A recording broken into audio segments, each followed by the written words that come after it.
Christiana Stevenson. I teach language arts for grades 5th and 6th at Green Acres, and I'm also a learning support specialist for grades 5, 6, and 7 going into the 2022-2023 school year.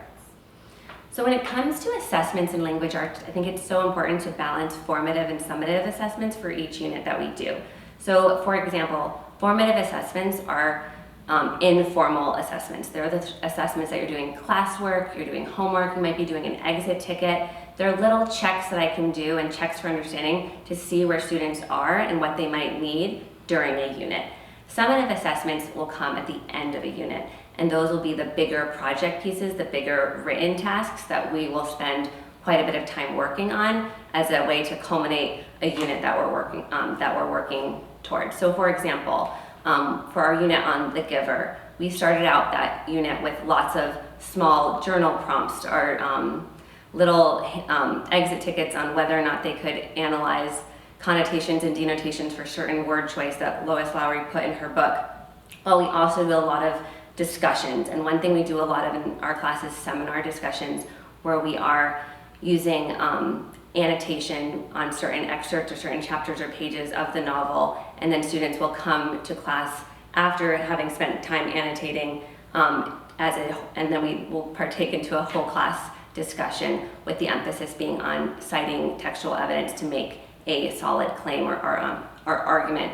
And I think in that way it balances, the seminar is a good way to balance some of the more fun discussion-based assignments with our written tasks. So for the same unit, we might also do appeal paragraph. An appeal paragraph is kind of like a literary analysis take on a small question on whether it's characterization or setting or symbolism.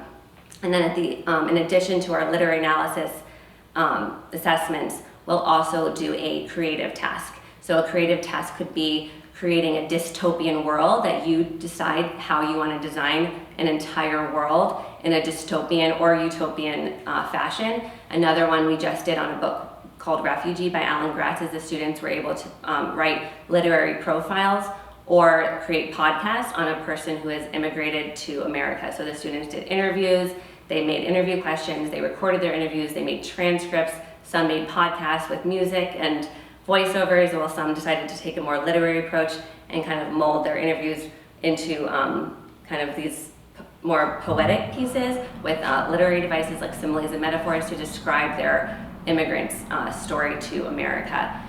So that isn't a kind of a thing we cycle through. So we'll do our novel or our text-based unit, and then we'll end with a writing piece, both literary analysis and creative writing. So yesterday we had our last seminar of the year on a short story called The Scholarship Jacket. And the goal for this particular story was the students needed to analyze different points of moral confusion in the story. So there's 4 strands. One of them is seminar prep, and that all goes into how much are they annotating the text beforehand. I want to see their text be completely marked up with highlighters, with notes, different colored, maybe pens or pencils, all kinds of things that signify that they have read this text inside and out, and they have really almost read it like a detective where they're trying to find multiple interpretations of a certain sentence, or looking at the tone, or looking at the connotation or denotation of certain words and phrases that is going to help them enrich their understanding of a given text. So that would be the first strand that we look at when we are doing a class seminar. The second strand is speaking. So after they've done the prep, that's 25% of what we're looking at. The speaking is how much are they talking in the seminar. And we don't raise any hands. Hands are down the whole time. Students just jump in. We do have a rule of 5, so you can't speak again until 5 other people go. And that way we balance it so there's not too many people dominating. And then the goal there is to make eye contact with the group, to build off other people's ideas, and just to speak and get their voice out there. The third criteria we look at is how much are they using textual evidence to support their ideas. Now this textual evidence could be explicitly bringing us to a passage of the text, which is exactly what we're aiming towards, or it could be implicit, meaning they're paraphrasing a scene or mentioning a part but not in a specific quote. So one way you might progress is if a student was speaking during a seminar but never citing evidence or never backing up their assertions with particular persuasive pieces from the story, they might progress by learning how to bring the whole class to a particular passage.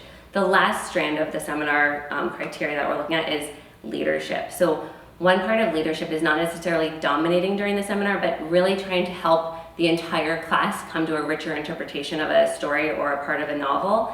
And the best way to do that is to work on listening. Sometimes leadership is really just how well are you listening to your peers and their ideas and their evidence, and also bringing out other people's ideas of people that haven't spoken as much. So one way you can be a leader in a seminar is if so-and-so hasn't, if Sally hasn't spoken yet, maybe Sam will ask Sally, "Oh, Sally, we haven't heard from you today. Do you have any thoughts?" And that can be a great way for some of our shyer students to feel more comfortable and have a more open space for them to come and enter into the discussion.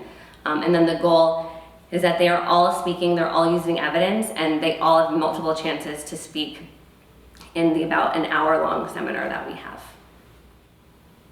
I think it's so important that we have just multiple types of assessments, because I think that's going to reach a wider range of students.